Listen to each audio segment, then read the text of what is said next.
Hi, I'm Harry Stegall. It's a well-known fact that 50% of assaults on police officers, including murders, are involved in a traffic stop.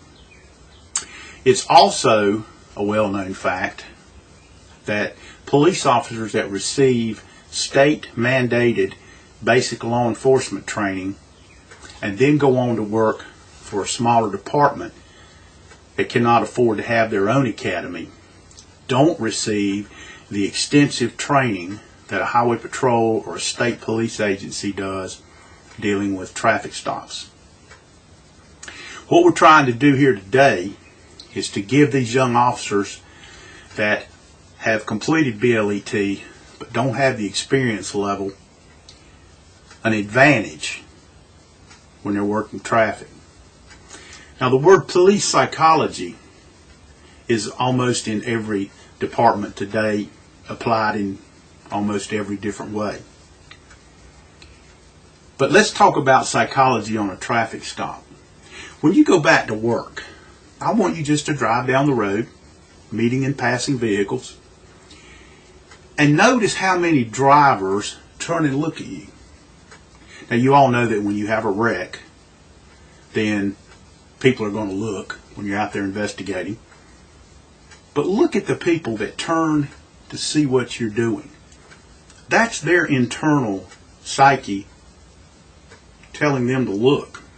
We're a curious society by nature. But what you've got to pay attention to is that once they've gone past just the look, they've gone this way, that is a clue that something's wrong in that vehicle. Now, that particular practice has been tried and tried again, and it works a high percentage of the time. Their internal psyche is telling them, I wonder if that guy's coming after me. So they turn all the way around. So now let's say that you're operating moving radar and traffic's coming past you back and forth. You're able to clock that vehicle down the road, and so now you look over there and you want to see who's driving, because you know sometimes they do change drivers. And as that driver goes past you, if he turns around like that, there's your first clue. He's real interested whether or not you're coming back after him.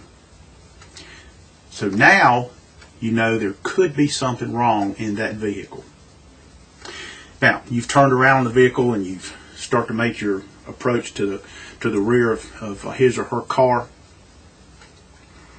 If the car's not going 70 or 80 miles an hour in a 50 mile an hour zone, or you're not suspecting the driver for driving while impaired or anything, when you pull in behind the driver, don't turn your lights on.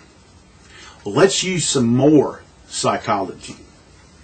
This is what I call the next one that speaks loses.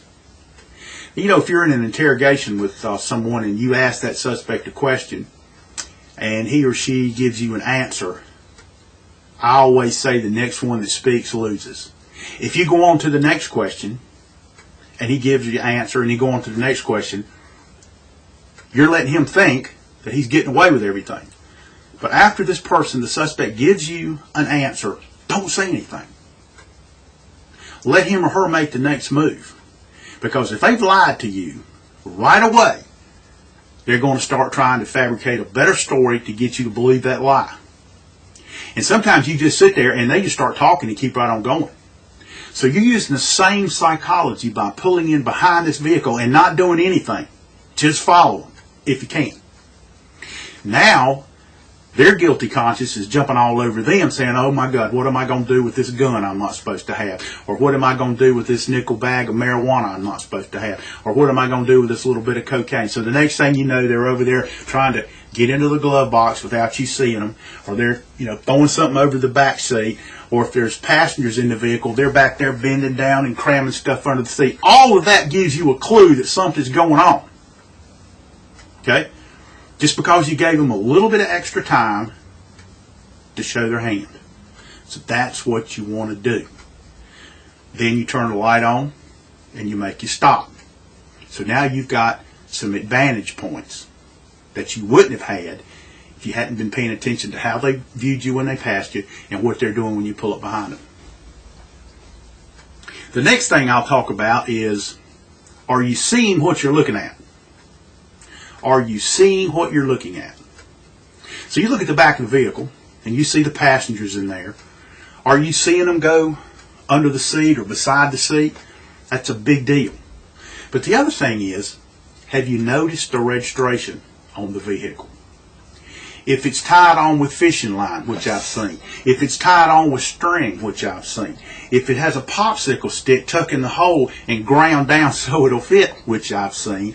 Or it has a piece of electrical wire, which I've seen. Then the chances are that license tag doesn't belong on that car. Normally, if it's wired on or has one bolt in it, it's been a quick change. Another signal is if it's not bolted all the way down, clicking like that. There's another clue that something may be going on inside that car with the registration. So you want to know that. Here's a perfect example.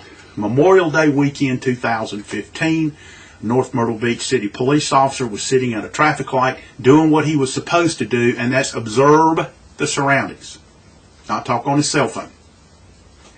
He noticed a license plate on a motorcycle that wasn't being displayed properly. Now that gave him a clue that something might be wrong with that motorcycle. So he toots his horn.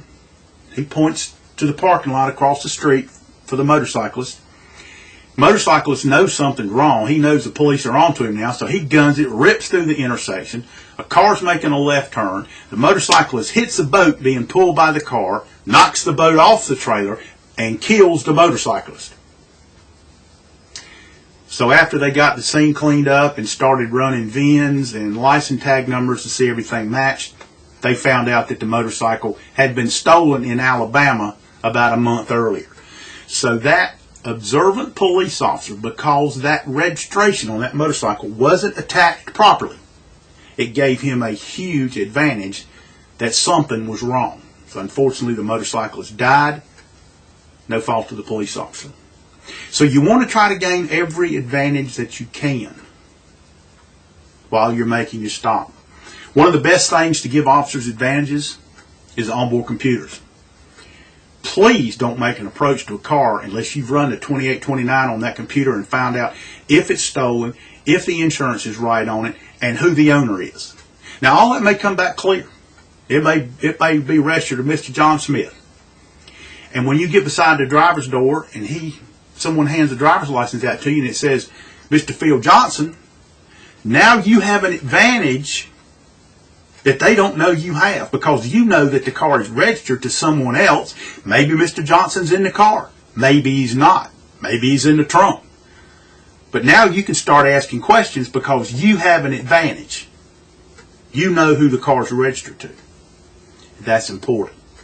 Of course, when you get out of your vehicle and start to make your approach, if you're continuing to see shoulders dip, glove boxes open and close, everything coming down and around, that's another clue that you need to back off, reassess this situation. There's a lot of movement going on inside the car that's not normal, and so you may want to follow your department's policy and call for backup or do something different than just sail up there beside the car. Any advantage that you can gain before you approach that vehicle is a huge, huge benefit to a police officer. The month of May 2015 was very deadly. 50% of the officers that were killed in the line of duty were by gunfire. And almost all of those involved a traffic stop. I hope this helps you.